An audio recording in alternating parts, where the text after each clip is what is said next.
পড়ছি কবি সুকুমার রায়ের গোপচোর কবিতাটি। হেড অফিসের বড়বাবু, লোকটি বড় শান্ত, তার যেমন মাথার ব্যামো কেউ কখনো জানতো।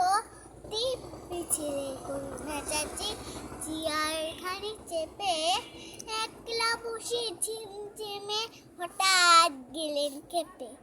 আটকে উঠে হাত পা ছুঁড়ে চোখটি করে গোল, হঠাৎ বলেন, গেলুম গেলুম আমায় ধরে তোল।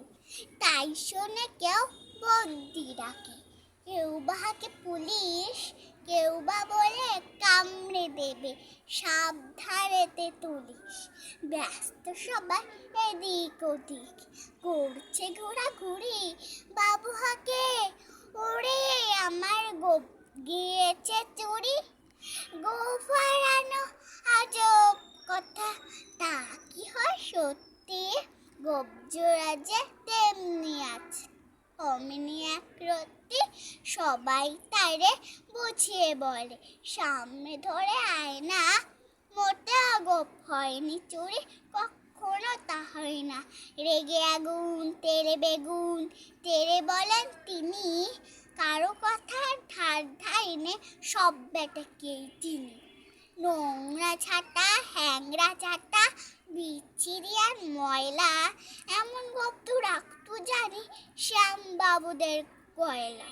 এ গোপ যদি আমার বলিস, করবো তোদের জবাই। এই না বলে জরিমানা করলেন তিনি সবাই। বিষম রেগে বিষম খেয়ে দিনের লিখে খাতায়, কাউকে বেশি লাই দিতে নেই, সবাই চড়ে মাথায়। অফিসের ওই বাদরগুলো মাথায় খালি গোবর, গোপ জোড়া যে কোথায় গেল কেউ রাখে না খবর। ইচ্ছে করে ওই বেটাদের গোপ ধরে খুব নাচি, মুখগুলোর মুন্ডু ধরে কুদাল দিয়ে চাচি। গোপকে বলে তোমার আমার, গোপকে কারো কেনা, গোপের আমি গোপের তুমি, তাই দিয়ে যাচ্ছে না। কেমন লাগলো আমার আবৃত্তি? ভালো লাগলে শেয়ার করবে, লাইক করবে। নমস্কার।